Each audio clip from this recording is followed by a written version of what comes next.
Okay, today's story is not a fairy tale. It actually happened. Well, not the actual story that I've written, but the events that basically inspired it. This story is called Fountains. It's set in Iran, 1985. All in all, our revolution was a blessing. Imam Khomeini. Bahadur and his friend Karim sat on a low cracked wall, the dust swirling in tiny eddies by their feet as evening fell on Khorramshahr. It was a small port town of 100,000 in the southwest of Iran, a place where life continued with the inevitability and routine of a sunrise. The boys idled, listening to the gulls cawing from the port. There was a faint smell of salt and ozone, but that was battered into submission by the smells of heated oils pluming from every inhabited house. He and Karim were bickering. Karim had said that he felt there was no justification in killing anyone, but as Bahadur saw it, Karim was soft, whereas Bahadur had said there was no nobler calling than jihad. They discussed what heaven meant to them, and then they watched Amira, the girl they thought was the prettiest in the whole town, walk by. Neither had the confidence to say anything. They just jabbed each other in the ribs and nodded in her direction while laughing. Even though they were only 12 and thus oblivious to all but their own lives, they'd heard people in the town talk of a renewal of rising tensions with Iraq. When both boys were 8, they saw the fighting in the streets. They saw people that they knew lying in the dust, their blood sprayed like dappled shadows across their faces. The sand grains encrusted these, making them glitter and glimmer. Many buildings were still pockmarked with bullet holes that were never filled, and so they lived in a world of blackouts and ration coupons ever since. As the sun was setting, the call to prayer was heard throughout the town, and the boys began to drift homewards. The buildings were radiating the heat they'd trapped throughout the day, back onto the street. It was a musty heat that mixed with the bakur smoke that billowed from doorways and open windows. Bahadur had a stick they'd picked up from the floor, and he was tracing a line in the sand as they walked, occasionally wielding it like a sword. He flicked the back of Karim's bare leg, who swiftly turned and punched him hard on his arm. They both laughed, hugged, and went into their houses, which were opposite one another. Bahadur heard Karim's mother call to him, and Bahadur heard love in her voice, and then love in the following silence.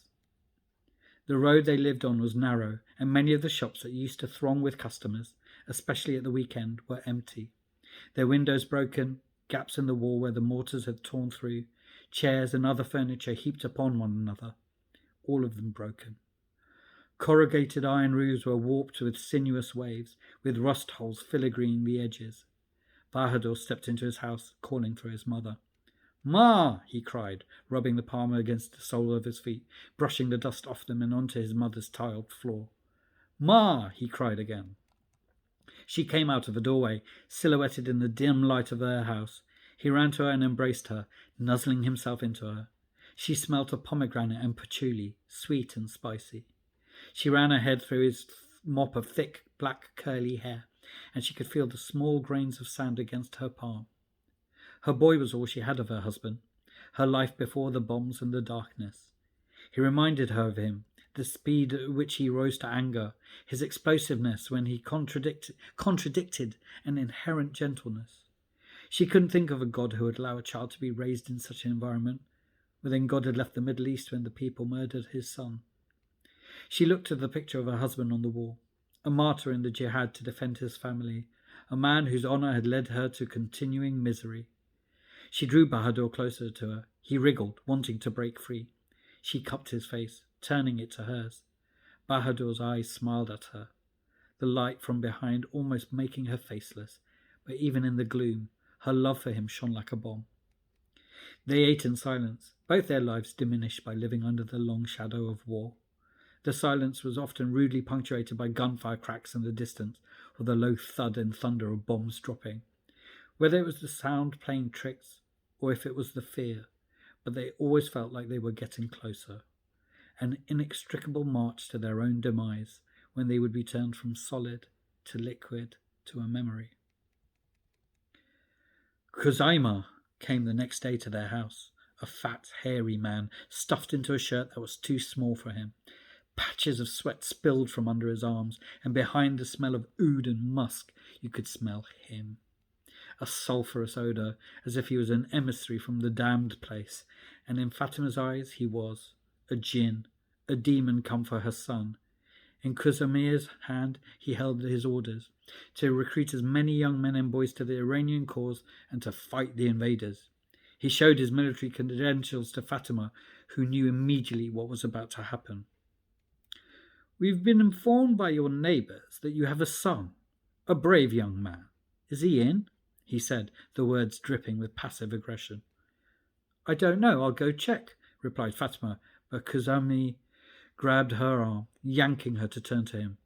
"Call for him. What is his name?"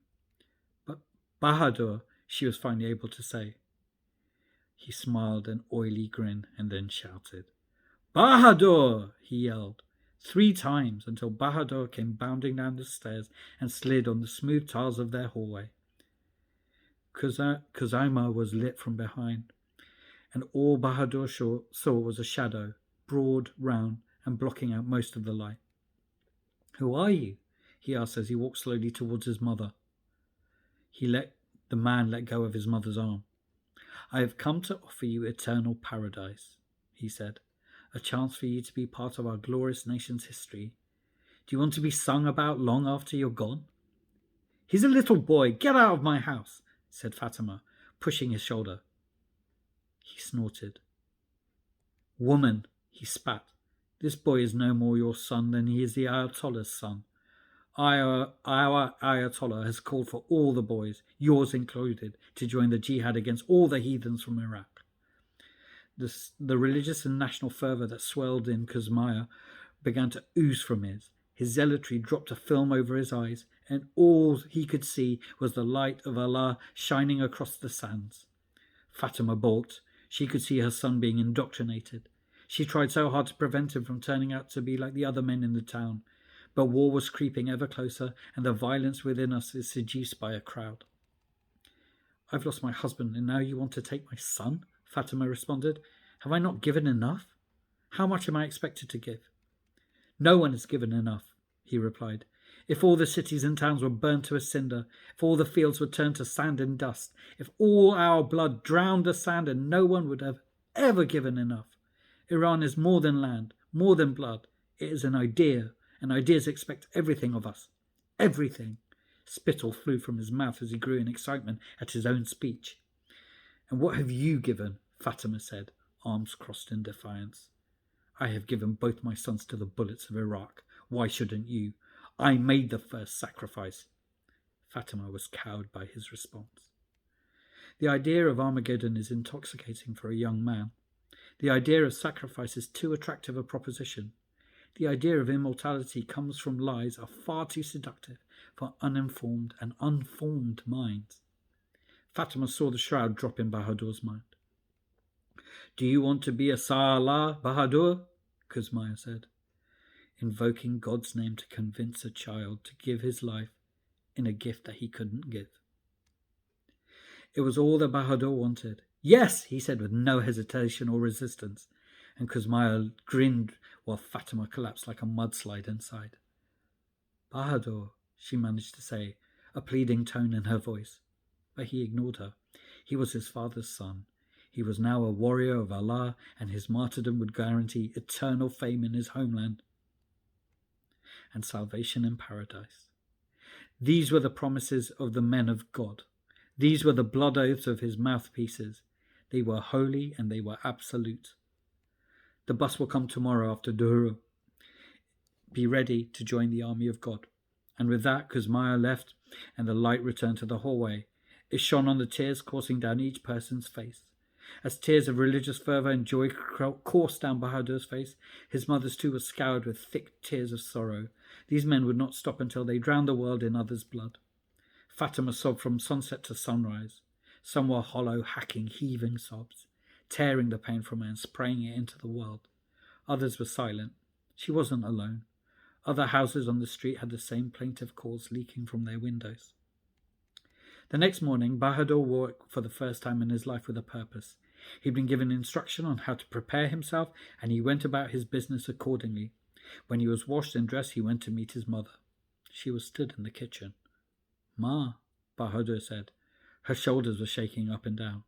"Ma," Bahadur repeated, and she turned. "Why, Bahadur? Why are you rushing to do this? You're 12, Fatima replied.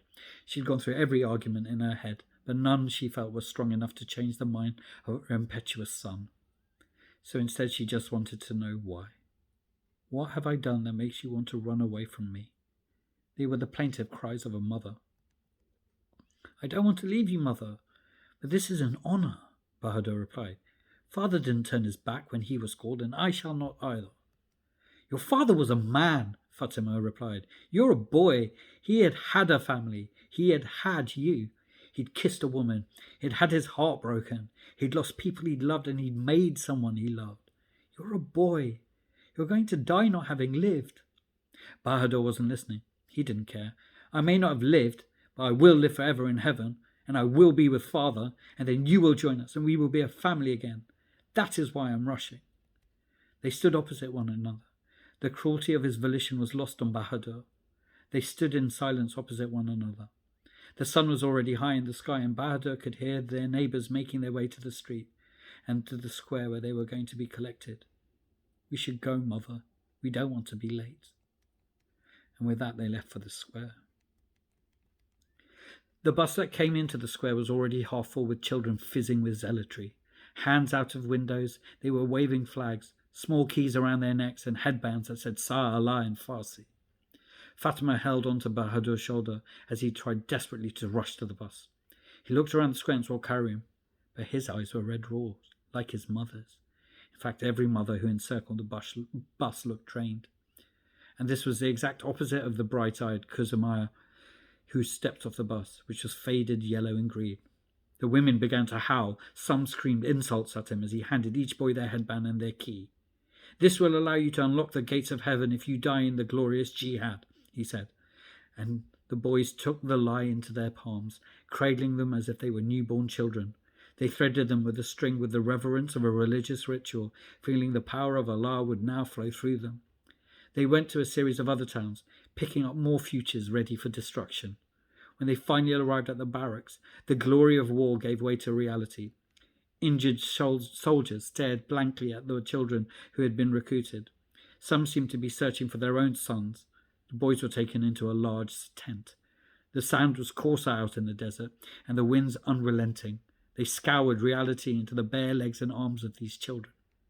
They were handed shirts and fatigues across the back, which, crudely written, were the words, "I have special permission from the Imam to enter heaven." More men making promises for an absent God. They were taken to another tent, where an Imam was stood with a member of the military. They had the same earnest look, each sharing the responsibility of absolving one another. Bahadur had found Karim, and both of them sat next to one another. Karim was trembling, his legs bouncing, and Bahadur put his hand on Karim's. "Karim, it will be okay. Whatever happens, it will be okay." Bahadur was trying to convince himself as much as Karim. "My beautiful warriors of Allah, you have answered a call, not from a man, but from God himself. You will take the noble profession of minesweepers. In front of Iran's armory, you will walk into that land which is riddled with mines. You will, for Iran and for Allah, walk, and any mines you come across, you will destroy, using either sticks or your own bodies. You wear the headband of Allah, you hold the key to heaven, so you have nothing to fear. For God is great, and he will rise you up to his side." The Imam spoke with the comfort of someone telling practiced lies. The children sat in stunned silence. Some looked disappointed, sad they wouldn't be driving tanks or firing guns. Others broke down in tears as the reality of what human minesweepers meant. They were to be fodder for the machine gun tanks and mines of Iraq. They were sacrificing their futures to defend an irretrievable past. "How will we do this?" a young man, older than Bahadur, but not much, asked. "You will be bound, 20 wide, and you will walk with conviction and faith," replied the army man. "That is what we ask of you. That is what you will do. Any boy trying to turn and escape will be shot for desertion and blasphemy." What had been a romantic idea to Bahadur took an immediately terrifying dimension. Tied, marching to inevitable death. His resolve was finally tested, and he was found wanting. He clutched Karim's hand as hard as Karim held his, their nails digging into one another. No one slept that night in their barracks. Boys, some as young as 9, were sobbing. Occasionally an army recruiter would come by and scream for silence and then leave. A hush would descend like volcanic ash, but soon the wails would start again, one triggering another. They were children and behaved as such. They were children surrounded by monsters who would sacrifice them for their crusades. The next day, all the boys were each outfitted in more robust clothes, given sticks to prod with, and then driven to the front line. The Iranian soldiers sat on their tanks, looked down with nothing but pity. Paint peeled beneath the soldiers' borrowed boots as the reality of war showed its face to the children. Bahadur looked at them, wondering if his father had looked down on such a terrible sight. Had his father feared for him being in this situation? He thought of his mother, and the tears sprang to his eyes. He didn't sob. He just let them fall silently. A thick rope was tied around his waist, then wrapped around Karim's, and the process repeated till there were 30 in a line. They spread out so they were in line with the wheels and the tracks of the armour. Then they went up from behind them, and they began to walk. Bahadur and Karim were in front of an old Soviet people carriage that housed members of the Iranian Guard. Each step was deliberate, and they moved at a glacial march. It was when the first mine exploded, rendering a young 11-year-old at the end of the chain nothing but a thin spray that rained down on them, that the fear coalesced into a real, uncontrollable terror. "I almost want to die immediately," whispered Bahadur as he prodded the ground in front of him. Karim just walked beside him, praying under his breath. Then there was a flash to their right. Too bright, too loud, and too hot. Shrapnel was fired in every direction. The first bit lodged in Bahadur's eye, and he fell to the floor screaming, his palm covering the hole in the side of his head, the shard of metal that had ripped his eye in two. Another piece of shrapnel helicoptered low, taking Karim's leg from underneath him. From a blinding flash to a silence and black, it took mere seconds, but the reverberations rippled outwards. Over 100 died that day. They would fall with the regularity of seasons, and each was barely acknowledged, let alone mourned by the army. Their deliverance to heaven was recompense enough. Both Bahadur and Karim were in the infirmary for a month. Karim had lost his leg, and it was decided that he would not be sent back out into no man's land for minesweeping. He lay in his bunk, staring at the gap between his knee, a permanent reminder of his fragility. Bahadur, on the other hand, wasn't as fortunate. He had been patched up, now only with one eye, and 4 weeks after losing part of his sight, he was tied to another line of 20 young men and sent back out. Bahadur thought of Karim and their argument on the wall. He thought of Karim being sent back there, the way people would look at him, a broken toy soldier. Yet Bahadur had only lost an eye, which kind of made him look like a dangerous man, and he liked that. Slowly he marched forward, repeating to himself another lie he'd been fed. Martyrs never die. Martyrs never die. He'd prod the ground with force, his stick diving into the loose earth. Then his foot felt something beneath it. There was an imperceptible click as the earth pulled him closer to it. Then a flash, bright as it was fleeting.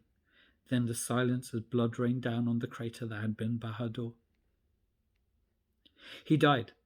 All the martyrs died. It was the only certainty they had in their lives. Fatima had seen his name on the news. She'd spent every day in front of the television, waiting for the Farsi script to tear her heart apart. It was reported in a matter-of-fact fashion, spoken in a solemn tone, as a list of young boys' names scrolled upwards. She saw his name, and she clawed at her chest, at her throat, and her scream rent the silence in two. The newsreader spoke of heaven, of eternity, but all Fatima could think was a lifetime of the pain she was experiencing and how it would kill her. Slowly, gently, but inevitably, her heart would stop because of it. Karim was given the job of telling Fatima. As he was dropped off by the military envoy, Karim, still getting used to his crutches, walked gingerly down the now decimated streets of his town. It had been one of the first places that Iraq did concerted bombing. As he turned onto the street, he saw the ghosts of Bahadur everywhere. He saw where they'd carved into the wall their names. He saw the storefront where they once stole pomegranates from, and the wall where they had watched a mirror. When he reached Fatima's house, he looked across to his home. It was a pile of rubble. He'd received a letter while he was convalescing saying his mother and sister had died when an Iraqi mortar had hit their house. Karim had lost everything: his family, his friend, his home. And what hurt him most was he didn't even know why. He stood in the doorway of Bahadur's family home. He heard some gentle clinking coming from the kitchen. He decided to go through. He didn't want to call out to her, and so he made his way to Fatima. As he turned the corner, she turned too, and they looked at each other, a mother who'd lost a son, and a boy who'd lost his whole life. She walked to him, taking him into her embrace, and they both drowned in their grief. Fatima saw Kazmaya only twice after Bahadur's death.